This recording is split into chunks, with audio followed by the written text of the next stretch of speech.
국민들께 큰 심려를 끼쳐드려 송구한 마음입니다. 이잡듯 샅샅이 뒤져 티끌만한 의혹도 남기지 않겠습니다.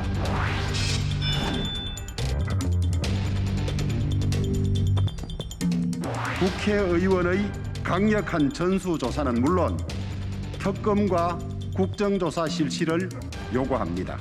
조영 대표의 국정조사 제안은 수용하겠습니다.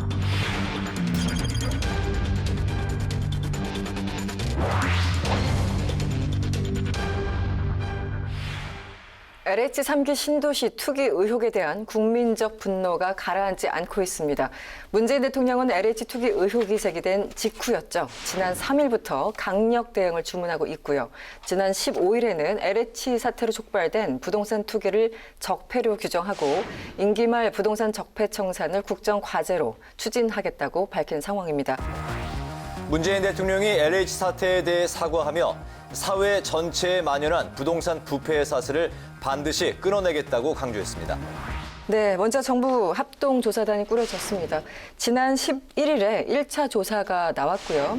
17일 현재 198명에 대해서 조사 및 내수에 들어갔다고 지금 특수본이 밝힌 상황입니다. 먼저 그 위원장님, 네. 지난 11일 정부 합동조사단이 1차 결과를 발표했을 때 7명 플러스 된 거 가지고 총 20명. 조사를 제대로 한 것이냐라는 비판이 일긴 일어섰습니다. 당시 좀 평가를 해주시면 어떻습니까? 그러니까 우선 이 사안이 발생한 것에 대한 1차 국민적 분노가 있는 상황에서 셀프 맹탕 자체 조사 결과라고 이야기하는 지금 말씀하신 그 결과가 나와서 네. 국민의 2차 분노가 일어났거든요. 네. 그런 어떤 국민의 기대나 분노에 비하면 너무나 형편없는 자체 네. 조사 결과였죠. 네. 돌이켜보면 1기 신도시 때 부동산 투기 적발된 게 1만 3천 건 정도가 적발이 됐고요. 네. 그리고 그중에서 987명이 구속됐는데 그중에 공무원이 131명이었어요. 그런 1기의 경험을 하고도 2003년에 2기 신도시 때는 부동산 투기 적발이 그거보다 더 많은 1만 5천 건이나 적발이 됐어요. 그런데 이제 그중에 455명이 구속이 되고 그중에 공무원은 27명이었는데 네. 이 3기 신도시에도 이만큼은 설사 아니더라도 어마어마한 것이 있을 거다. 그런데 겨우 7명? 이러니까 국민들이 약 올리냐 국민을? 뭐 이런 분노가 있는 것이죠. 네, 그러나 이것은 앞으로 조사의 또 수사의 대상을 확대하고 또 그렇게 또 수사가 본격화되면 투기, 적발은 훨씬 더 많아질 거다 이렇게 봅니다. 네. 김재원 의원님, 11일 합동조사단 결과 그리고 지금 특수본이 수사를 계속 하고 있는데요. 지금까지 상황 어떻게 평가를 하시나요? 정부 여당 특히 청와대가 사태 파악을 판단이나 또는 사태의 심각성을 잘 모르고 이 문제를 미봉책으로 넘기려고 하다 보니까 이런 일이 벌어지는 것 같아요. 1기 신도시, 2기 신도시 그때 당시에 이렇게 많은 적발이 나온 것이 그때 이제 검찰이 수사를 주도하고 대대적인 수사를 통해서 이제 밝힌 내용인데 이번에는 보니까 이상하게 하여튼 이 문제를 좀 축소하려고 한다는 느낌을 자꾸 외부로 주고 있거든요. 7명이라고 발표하려면 굳이 저 발표를 왜 하나 싶은 생각이 들었어요. 그리고 이것을 LH공사 직원들의 어떤 개인적인 일탈행위, 잘못, 이것으로 몰아서 LH공사 해체를 하고 마치 이제 모든 것은 끝났다 이렇게 하고 싶은 심정에서 그러시는지는 몰라도 과거보다 이 토지 투기의 수법이나 규모는 훨씬 대담해지고 또 그 과정에서 그 탈법 행위의 방향은 점점 더 교묘해지거든요. 워낙 다양한 방식이 많기 때문에 단순히 그 사람 이름 대조해서는 나오지 않을 텐데 왜 저렇게 할까 저는 사실 좀 의아했거든요.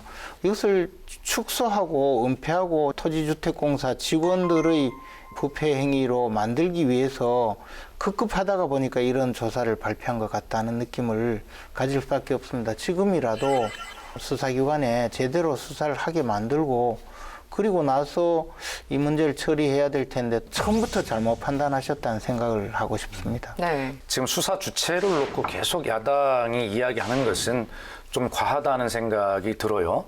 지금 여당이 하고 있는 이야기는 과거에 야당이 쭉 했던 뭐 그런 매뉴얼처럼 하던 이야기를 지금 저희가 하고 있지 않습니까? 네. 그렇기 때문에 지금 이것을 충분히 이해하실 수가 있고 태도를 다만 보니까 그렇다는 건데. 야당이 하던 일을 그대로 하고 있잖아요. 아니 그런 것이 국민들한테 무슨 수사권 조정이 되었고 대통령이 어쩌고 뭐 6대 중대범죄가 뭐 어쩌고 백날 이야기 해봐도 국민들이 느끼기는 그렇지는 않거든요. 그러니까 국민들이 받아들이기는 국민의 법감정으로 보면 바로 그 검찰이 수사해가지고 처벌하고 뭐 이렇게 시원하게 처리를 하기를 바라시지만 어차피 검경수사권 조정도 제도가 바뀐 것입니다. 그것을 흔들 수는 없죠.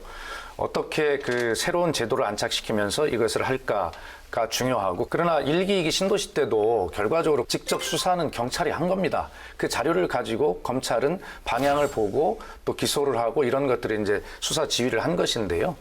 그렇기 때문에 경찰에도 충분하게 부동산 투기에 관한 수사의 역량이 쌓여 있다라고 저희는 믿습니다. 제가 지난번에도 여러 차례 말씀드렸는데 검경 합동수사본부를 만들면 그 수사의 효율도 높일 수 있고 그 다음에 국민들의 그 의구심도 해소할 수 있을 텐데 왜 검사들을 배제해서 저렇게 할까라는 생각을 많이 했거든요. 기관 간의 합동 수사관이 편성이 되면요, 기관 간의 견제 때문에 어느 한쪽이 소위 사건을 말아먹을 수가 없어요. 여러 기관이 합동으로 수사하게 만들면 되거든요. 근데 그걸 안 하는 것이 좀. LH공사가 이제 공기업 선진화 일환으로 지난 2009년에 소위 말하는 토공과 주공이 합쳐져서 출범을 했지 않습니까? 그래서 뭔가 이제 효율적으로 같이 좀 사업을 하자라는 그런 맥락이었는데 12년이 흘렀습니다. 근데 그 전에도 이런 문제가 좀 있었습니까? 어떤가요? 이렇게 대규모 사건은 2009년 이후에는 처음인 것 같긴 한데 어떻습니까? 토지공사가 2009년에 주택공사와 합병돼서 지금 LH가 되기 전까지는 늘 하던 질문이 뭐였냐면 토지공사가 땅 장사하는 거 아니냐 네. 뭐 이런 의혹을 늘 받았어요. 토지공사가 이 택지를 물색하고 거기에 이제 지구를 지정해서 택지를 조성하지 않습니까? 거기까지 이제 토지공사가 소위 하는 거죠. 그리고 그렇게 되면 주택공사가 그 위에 아파트를 짓고 분양하고 거기에 대한 정산까지 이제 주택공사 임무였단 말이에요. 네. 근데 주택공사는 사실 이득이 남는 게 없어요, 여기에. 그 과정에서는. 택지를 물색하고 조성하고 택지를 파는 이 과정에 이제 문제가 있을 개연성이 많았어요. 네. 그 실제로 그런 일이 있었습니다. 토지공사의 업무와 주택공사의 업무가 이제는 하나로 합병이 돼서 일직선상에 쭉 있게 돼가지고 이 정보를 어디선가 공유할 수밖에 없는 구조가 그렇죠. 된 네, 거예요. 근데 이것을 다시 분리하자, 뭐 이런 얘기서부터 뭐 세 개로 쪼개야 된다라는 백가쟁명식의 그런 논의들이 나오는데 이 문제야말로 좀 차분하게 들여다보자. 그래서 학계 의견도 좀 들어보고요.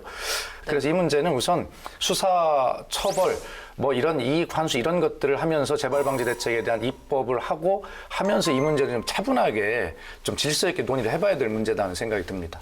과거에 토지공사는 굉장히 그 이익이 많이 남는 이제 자산이 많은 그런 회사였고 주택공사는 사실 서민들에게 그 주로 아파트를 지어주는 그런 업무를 했기 때문에 자금 조달을 위해서 주택은행이 있고 그다음에 주택복권도 옛날에 발매하고 그랬죠. 근데 그렇게 해서 조성을 하고 주택 그 채권 입찰제 해가지고 그 돈으로 이제 주택공사를 운영했는데 토지공사는 주택 택지 그다음에 신도시 개발 네네. 이런 쪽 일을 많이 했거든요. 그래서 안정적인 회사였는데 이게 노무현 정권에 들어와서 지방의 혁신도시를 조성하면서 토지공사가 수백억의 부채를 졌거든요. 그러니까 이걸 해결하기 위해서 토지공사하고 주택공사를 합친 거거든요. 근데 이것이 마치 이명박 정권에서 토지공사, 주택공사 합쳐서 그 부동산 투기를 하는 직원을 양산했다 이런 식으로 지금 몰고 가면서 청와대와 정부 여당에서 잘못한 것을 LH에 뒤집어 씌우는 과정에서 어떤 형태로든 제가 보면 책임전가 외에는 아무런 이유가 없다는 생각이 들어요. 이제 여러 관점에서 참 놀랐는데 어떻게 이렇게 허술할 수 있을까? 제도 정비가 이렇게 안 돼 있을 수 있을까? 여러 포인트에서 놀라고 있습니다. 그런데 이제 전직 직원에 대해서 이 미공개 정보 이용 관련 감사 규정을 마련하지 않았습니다. 그래서 만약에 재직 시에 얻은 정보가 있으면 퇴직해서 정말 장사하면 되는 거잖아요. 그 사람 입장에서는. 그러니까 이렇게 뭔가 내부 규율이 너무 없다라는 게 좀 충격적인데 이 부분은 어떻게 보십니까? 이 수법이 아주 전문화되고 고도화되고 맞습니다. 다양화되고 이런 건데 보면 볼수록 놀라죠. 그런데 또 더 문제인 것은 우리 사회의 전반적인 문화가 나는 왜 저런 걸 못하지?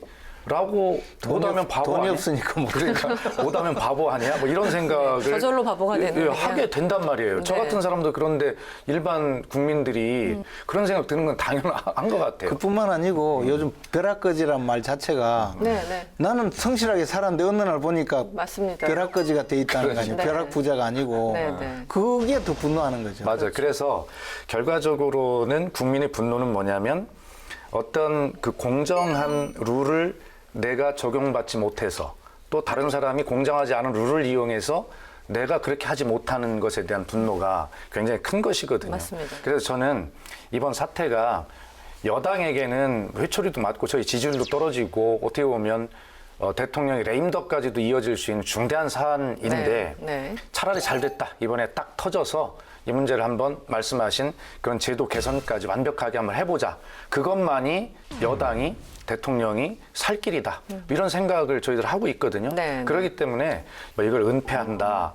뭐 이렇게 하려고 한다는 것은 전혀 사실이 아닐 뿐더러 그럴 가능성이 없는 이유가 이걸 안 하면 저희가 죽는데 어떻게 그렇게 하겠습니까? 그래서 네. 이번 기회에 한번 야당하고 진짜 이런 부분을 손잡고 제도 개선을 전체 해보고 그래서 이제 부동산이라고 하는 것, 주택이라고 하는 것은 거주의 목적으로 사는 것이지 내가 이것을 정말 투기 어떤 목적으로. 재테크를 하기 위해서 네, 네. 재테크 더 나아가면 투기 아니겠습니까? 그런 것은 안 된다라고 하는 국민적 문화 정서까지 만들어지도록 이번 기회에 딱 해야 되겠다 그런 결심입니다. LH 신도시 투기 의혹 그 조사를 어떻게 할 것인가 여야가 공방을 벌이다가요. 지난 16일 국민의힘에서 특검과 전수조사를 수용하기로 전격 합의를 했습니다. 일단 그 지난주에 김태년 원내대표와 주호영 원내대표가 만났을 때 전수조사를 하자고 했을 때 주호영 원내대표는 여권이 먼저 해라. 그리고 특검은 돌아가는 길이니까 그냥 검찰 투입하면 되는 것이 아니냐 이견을 보였다가 갑자기 이제 수용을 한 겁니다. 어떻게 보였습니까? 통상적으로 야당이 주장하던 이제 뭐 특검까지 국정조사 이런 것까지를 사실 여당이 먼저 이제 주장을 하게 되는 또 특별한 상황이 된 거예요. 그만큼 네. 여당도 이 문제가 굉장히 심각하다. 잘못 해결하면 정말 김재원 의원님 말씀대로 은폐 축소하려고 하는 그런 의심을 받으면서 폭망하겠다. 그리고 더 중요한 것은 저희가 망하고 흥하는 게 문제가 아니라 네, 이 국민의 고통과 분노 앞에 그런 것이 뭐가 중요하겠습니까? 뭐 저희들이 이제 책임을 지고 하는 것인데 그래서 저희들이 할 수 있는 모든 방법을 다 이야기하는 거예요. 이제 국민의힘도 여기에 전격적으로 다 동의를 하셨기 때문에 네. 뭐 이견 없으리라 보고 다만 이 경찰이 수사, 지금 이 수사 과정도 특검까지 출범하려면 시간이 걸릴 거 아닙니까? 그때 철저하게 할 수 있는 모든 수사를 다 할 거라고 봅니다. 네, 예, 그래서 그런 것들이 때가 되면 당연히 뭐 특검까지 국정조사까지 촘촘하게 배치가 되면서 이 문제의 본질을 가리는데 모든 수단을 다 동원하자라고 하는 그런 뜻입니다. 갑자기 근데 그게 선회한 이유가요. 이제 이 과거에 이제 특검은 어떤 거냐면 권력자가 이제 검찰을 자꾸 움직여서 은폐 축소한다. 그러니까 검찰을 못 믿겠으니까 중립적인 특별검사에게 수사를 맡기자는 거였거든요. 네. 근데 이번에는 검찰은 절대 배제하고 수사를 절대 검찰은 못하게 어거지로 이제 만들어서 국수본에 넘기고 또 합동수사본부를 만들더니 갑자기 특검을 들고 나왔거든요. 특별검사 임명은 또 이제 어떻게 할지는 모르겠는데 지금 상설특검법에 의하면 그거는 사실상 청와대에서 정할 수 있는 특별검사거든요. 저는 개인적으로 이 특별검사가 이 사건 수사를 할 수가 없다고 봐요. 이 사건은 지금 범죄 단서도 없는 것을 대대적으로 범죄 단서부터 찾아내서 수사를 통해서 처벌을 해야 되는데 통상 특별검사는 그게 아니라 벌어진 사건을 놓고 검찰이 수사를 해서 좀 은폐한다 싶을 때 그걸 법적 견해를 달리하거나 네. 추가적인 증거 해석을 통해서 기소 여부를 결정하는 것이 특별검사인데 이거는 지금 수사 초동 단계에서 특별검사 맡으면요 저는 한 90%는 은폐된다고 봐요. 나는 그래서 왜 야당 지도부가 이 특별검사를 받았을까에 대해서 굉장히 의구심을 갖고 있어요. 이거는 아마 제가 봤을 때 특별검사에 대해서 뭔가 잘못 이해를 한 것 아닌가라는 생각이 들 정도예요. 저는 그보다도 이렇게 단서가 없는 사건 있잖아요. 또는 단서를 찾아야 되는 사건은 국가 행정력을 총동원해서 수사를 해야 되지, 특검으로 넘기자는 거는 하여튼 검사한테 뭐 잡힐 게 뭐 있는 것 하여튼 같아요. 여당과 야당이 함께 겁이 나서 합의한 걸로 특검에. 아니, 근데 야당은 어차피 지금 이제 특수본이 가동되고 있고 제가 아까 말씀드린 대로 17일 198명에 대해서 내사하고 조사하고 있습니다. 이 이제 기초 작업을 어쨌든 특수본에서 하고 그 다음에 이제 특검 도입하는데 한 달 정도 최소한 걸릴 테니까요. 그 이후에 넘겨주면 그런 수순이 그렇게 특별히 무리가 있을까 싶기도 한데요. 여야 간의 합의 사항을 네. 보면 3월 안에 특검법을 처리하자 이렇게 좀 하고 있으니까요. 한번 지켜보시고. 그런데 이 문제가 어떤 특별한 정치적 사건이 아니어서 국민적 분노 앞에 여든 야든 또 검찰이든 경찰이든 청와대든 누가 누구를 봐주고 할 문제는 없고요.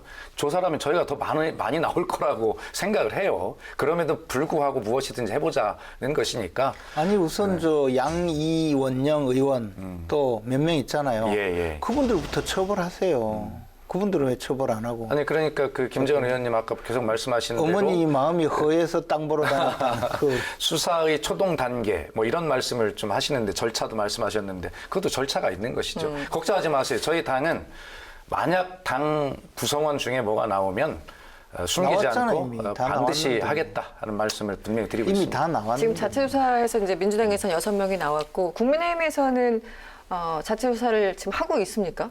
국민의힘은 뭐 저 동의서를 다 받아서 이미 제출했다는 거니까 뭐 저는 조사를 하겠죠. 그래서 앞으로 할 것이다 그런 의미이신 제가 이제 거죠? 보니까 특검을 이제 박영선 후보가 제안을 하고 며칠 이제 주호영 대표께서 받는데 며칠 걸린 거는 아마 내부적으로 다 조사를 해봤을 거예요. 아마. 네, 그래서 네. 이 정도면 자신 있다라는 생각이 들어요. 저는 전직 의원들도 다 했으면 좋겠어요. 전직까지. 네. 김재원 의원이나 나 같은 사람은 걸릴 게 없잖아. 아니 저는 땅 한 평이 없어서 좀 섭섭한 사람인데.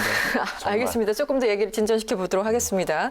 지금 LH 직원 3기 신도시 투기 의혹 관련해서 정치권은 뭐 물론이고요. 공무원 일반으로까지 확대되는 그런 상황입니다. 이런 와중에 변창흠 장관이 결국은 사의를 발표했고요. 문 대통령은 즉각 사의로 수용하면서도 이사 이제 공급 대책에 대해서 기초 어떤 입법 작업까지는 마무리하고 나가세요. 여기까지 얘기를 했습니다. 변창흠 장관이 결국 책임을 져야 되겠구나 생각은 했지만 특히 청와대 여당 이쪽에서 초기부터 변창흠 장관에게 모든 책임을 뒤집어 씌우고 희생양으로 만들고 저 사람이 잘못해서 이 일이 벌어졌다 하고 수습하고 끝내려는 그런 느낌을 강하게 받아서 저는 좀 마음이 안타까웠어요. 들어온 지 2달도 안 된 장관이 모든 그 잘못의 총책임자인 양 저는 뭐 그렇게 한다는 느낌이 좀 들어요. 근데 부동산 값을 폭등시켰기 때문에 신도시 투기도 일어나고 지속 반복적으로 이런 일이 벌어진 거거든요. 청와대와 정부 여당이 잘못한 그런 정책 실패는 역사에 남아있기 때문에 결코 벗어날 수 없다는 것을 다시 한번 말씀드립니다. 모르신 말씀입니다. 네. 그런데 이제 이 변창흠 장관의 사퇴로 이 문제가 해결된다고 보지 않고 또 변창흠 장관만이 혼자 책임을 져야 되는 것으로 끝나는가 그렇게 보지도 않습니다. 그런데 그 당시에 LH의 경영자로서의 책임은 반드시 있는 거잖아요. 네.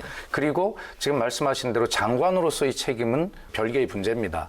그래서 일단은 국민들께서 분노하시는 이제 그런 문제에 대한 책임을 지지 않을 수가 없는 상황이지요. 또 정치적으로는 집권 여당이 그 지지율 하락과 대통령의 또 부정평가 이런 것들이 막 나타나면서 정치적으로 이미 책임을 지고 있습니다. 예.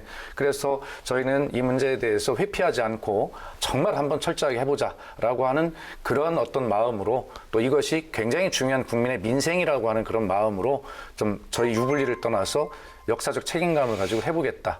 저희 태도 역시 역사에 남을 것이다라는 걸 잘 알고 있습니다. 네, 위원장님 그 하나 질문을 드리고 싶은데 문 대통령이 지난 16일 송구하다 이번 네. 사태에 대해서 송구하다는 표현을 쓰면서 사과를 했는데요. 한 2주 만에 대국민 사과를 한 것, 이 타이밍을 놓친 것이 아니냐. 그리고 이제 야당에서는 당장 진정성이 의심된다. 이렇게 비판을 하고 있습니다. 여기에 대해서 좀 변론을 하시면 어떻습니까? 네. 대통령의 사과는 사과대로 받아주십시오. 어떤 대통령이 사과를 하는데 진정성이 없겠습니까?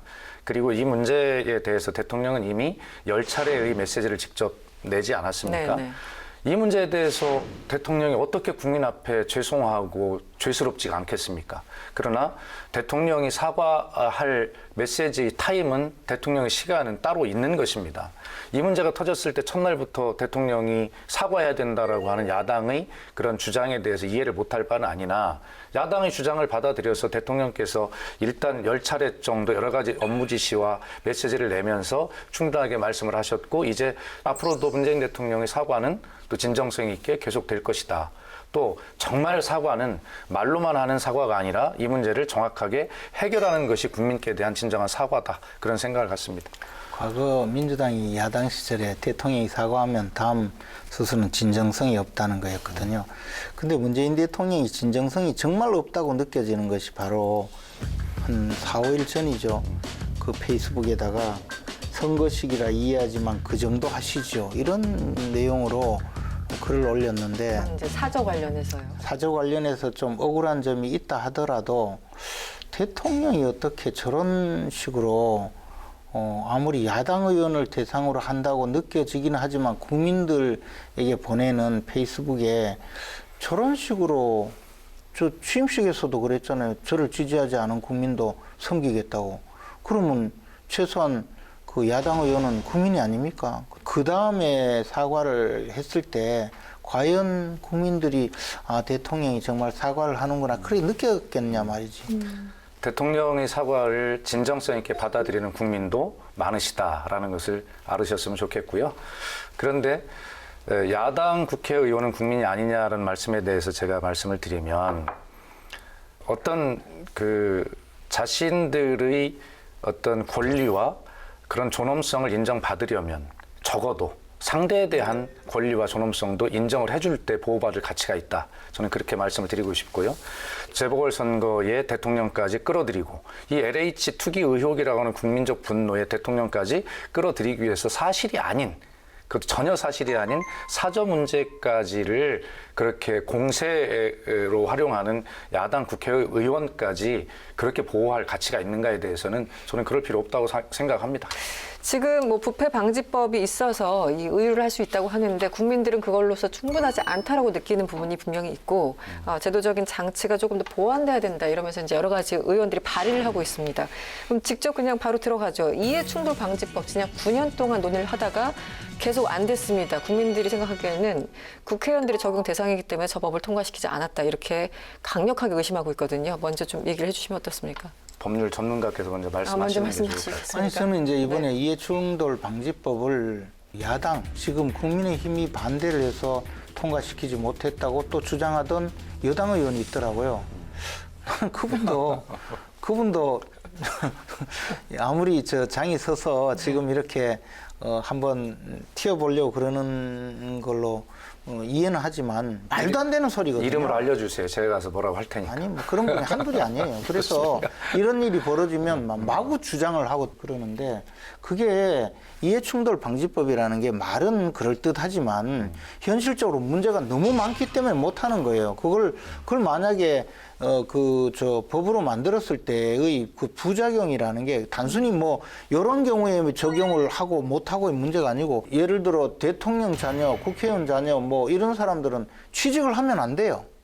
막 그런 정도로 법안이 꽤 다양한데 그 중에 하나가 그렇게 좀 극단적인 케이스는 아니었습니까? 아니 이해충돌 방지법 자체가 네네. 그 정도를 규율하는 내용이에요. 네, 수위 자체가. 그래서 뭐 네. 국민들 입장에서는 굉장히 좋은 법으로 알지만 현실적으로 현실적인. 문제가 있으니까 못하는 거거든요. 그래서 대신 부패방지법이나 또는 과거 김영란법 네네. 뭐 그런 쪽을 강화를 해두었는데 소위 그 김영란법에서도 이해충돌 방지 규정을 넣지 못한 것도 이게 너무 광범위해서 어디까지 어떻게 해야 되는지 당시에. 몰라서 못한 거거든요.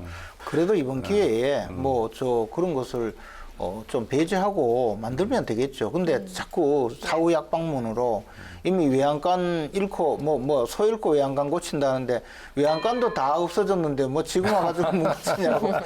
외양간까지 없애려고 하지 말고 외양간 좀 잘 고쳐보자. 고치더라도 그런 얘기고. 네. 그다음에 이제 이게 어느 책임은 아니죠. 지금 이제 부패 방지에서 소위 부정청탁 금지라고 하는 김영란법이 한 축이고, 그다음에 이해충돌이 이제 한 축이었는데 국민들의 인식은 국회의원들 지네들이 해당이 되니까 이걸 안 했어라고 그렇게 인식을 하고 계신 부분이 많아요. 네, 실제 그렇습니다. 그렇죠. 네. 그러니까 그런 국민적 감정을 생각하면 이번에 이해충돌 방지법은 어떤 형태로든지 돼야 되는 것이 맞다 이런 것이고, 네. 지금 이제 어떤 공직자 윤리법의 개정도 있는 것이고요.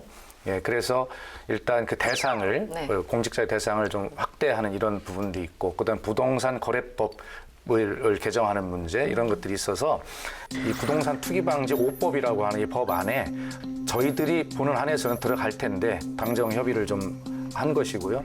그래서 저희들이 또 보지 못하는 시각을 좀 야당이 그런 어떤 국회 심사 과정에서 충실하게 좀 해주시면 더 좋은 법이 되지 않겠나 하는 생각은 듭니다. 네, LH 신도시 투기 의혹과 관련해서 다양한 이야기를 나눠봤습니다. 이제 그 시간이죠. 사이다 한 줄 평을 듣겠습니다. 먼저 김재원 의원님. 아이고, 내 이야기했다고 혼나지 싶은데. 봤어요. 그냥 하셔요. 대통령님 부동산 투기 적폐청산이라니 따님과 처남 이야기입니까?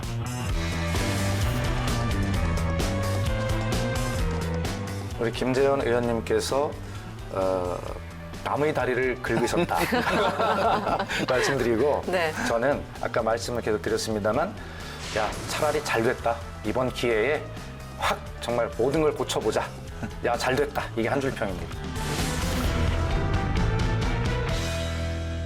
알겠습니다. 네. 안가님을 쓰십니다. 제가 한 줄 평입니다. 네. 알면서 꼭 그렇게 해야 됩니다. 여기서 오늘의 빅데이터 알아보도록 하겠습니다. 글로벌 빅데이터 연구소는 지난 시간에 이어 LH 직원들의 투기 의혹 사태와 관련된 빅데이터를 조사, 분석해봤습니다.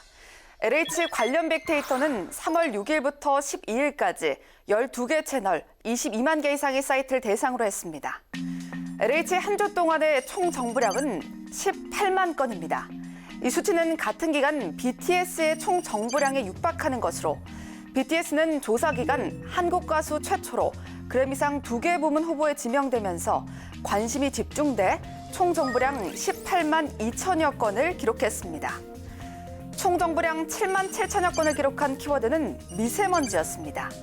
지난 11일과 12일 올해 들어 최악의 대기질 상황을 겪으면서 미세먼지에 대한 정보량도 급증했지만 LH 총 정보량에 비하면 절반에도 미치지 못했습니다. 3월 6일부터 12일까지 지난 한 주간에 비해 상승한 연간어입니다. 1위는 정보량 2만 7천여 건을 나타낸 3기 신도시 지역 광명입니다. LH 직원들의 투기 의혹 지역인 광명에 대한 관심과 함께 광명 시흥 지역에 3기 신도시 지정을 취소해야 한다는 철회론도 등장하면서 이 지역에 대한 정보량이 급증했기 때문입니다. 2위, 3위는 검찰 수사, 수사권입니다. 검경 수사권 조정으로 검찰 수사는 이번 LH 투기 의혹 수사에서 배제된 상황이기 때문에 이와 관련해서 많이 언급되고 있습니다. 문재인 대통령은 지난 10일 LH 사태와 관련해 경찰 수사를 총괄하는 국가수사본부의 수사 역량을 검증받는 첫 번째 시험대라고 언급하면서 경찰을 중심으로 한 엄정 수사를 당부했습니다.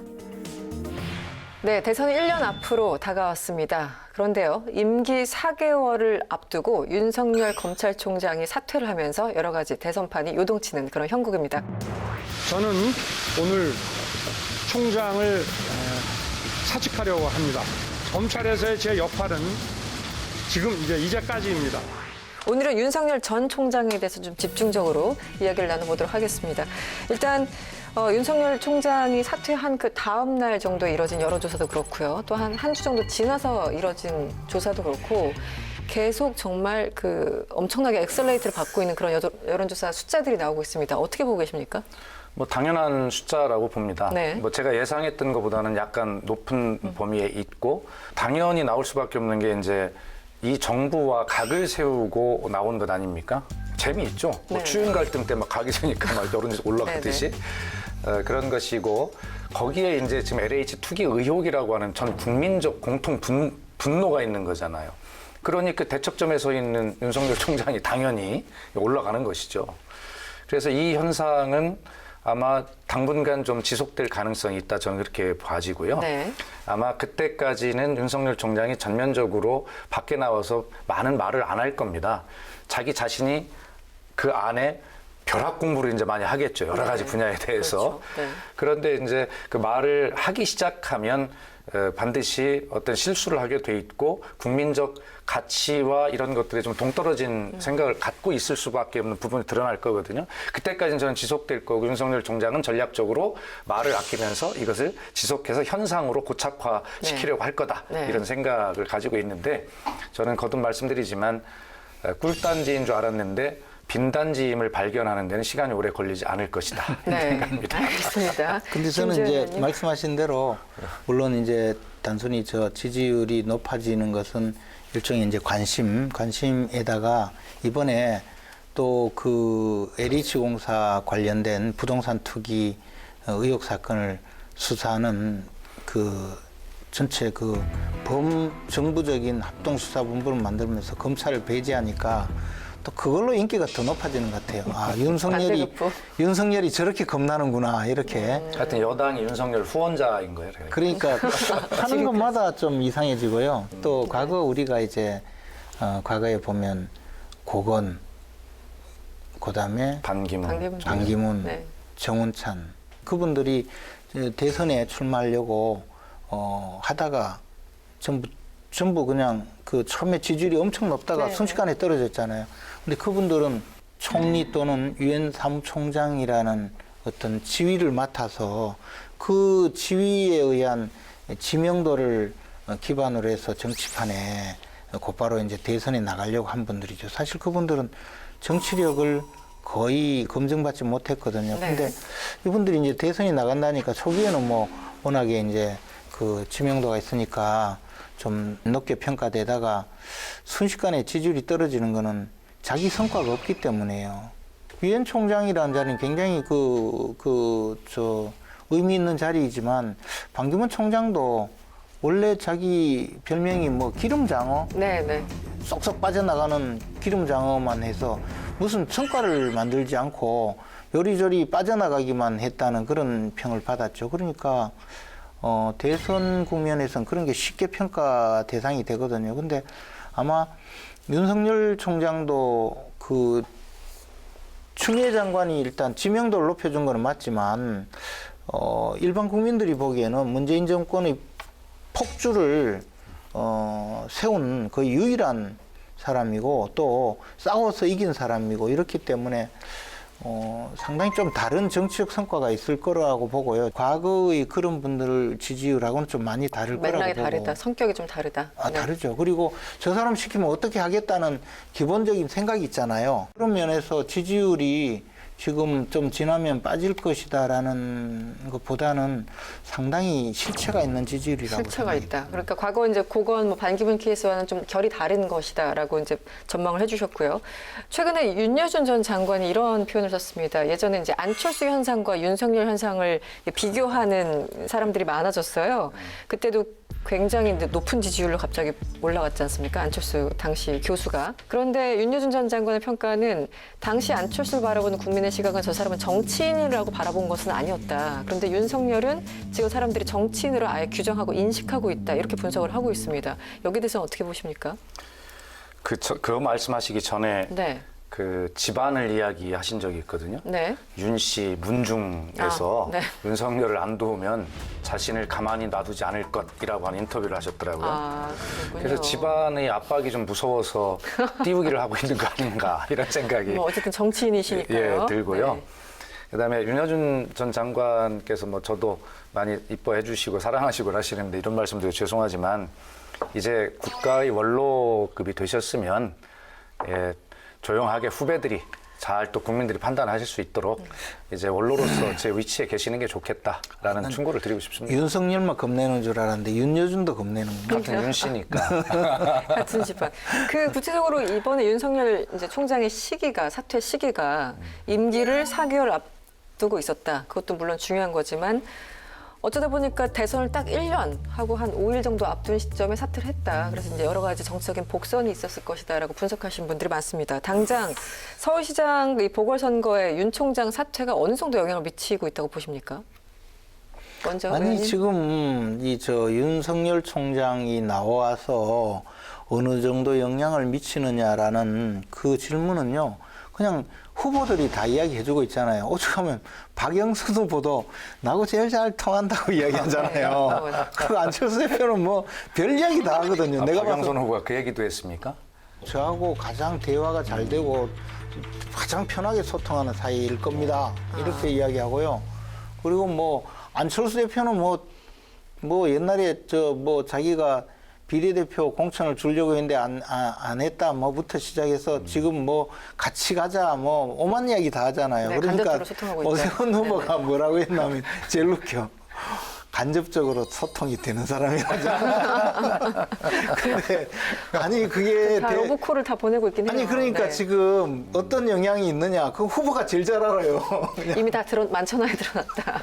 네, 뼈 아마 아프게 지금 받아들이고 저는, 있다. 네. 예, 저는 일정 부분 영향이 있다라고 저는 보거든요. 네. 왜 그러냐면 그 소위 박영선, 안철수, 오세훈 이 3자 대결들을 보면 3자 대결에서는 박영선 후보가 그래도 좀 앞서는 그런 것이 일반적인 여론조사들의 흐름이었는데 네, 맞습니다. 윤석열 총장 사퇴하고 거기에 이제 부동산 이 문제가 터졌기 때문에 그렇지만 그 뒤에 이제 박영선 후보의 지지율이 3자 대결에서 약간 정체 내지는 하락한 걸로 나오지 않습니까? 그렇습니다. 네. 그런 부분에 일정 부분 부동산 투기 문제 이런 문제와 윤석열 총장의 문제가 함께 연루되어서 영향을 미치고 있다. 저는 그렇게 보고 있습니다.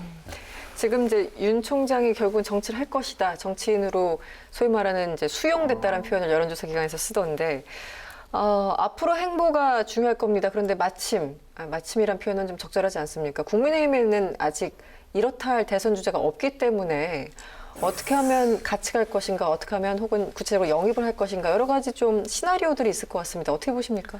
다행히 네. 뭐 이렇다 할 대선 주자가 없죠. 다행히 윤석열 총장 아니 입장에서 예를 들어 뭐 안 될 것 같은데 또 뭐 그렇다고 또 안 될 것 같지도 않은 그런 분이 있으면 되겠습니까? 그게 그러니까 오히려 국민의힘은 이제 그 다음 야권 대선 주자의 플랫폼으로 기능할 수 있는 좋은 기회가 된 거죠. 윤 총장한테는. 예, 지금 뭐 당 소속 그 대선 주자라고 해봐야 유승민, 네. 뭐 원희룡 이분들 1% 2%잖아요. 그분들이 아무리 노력한들 과연 어느 정도 효과가 있겠는가? 뭐 저는 뭐 그렇게 생각하거든요. 그러니까 차라리 잘 된 거죠.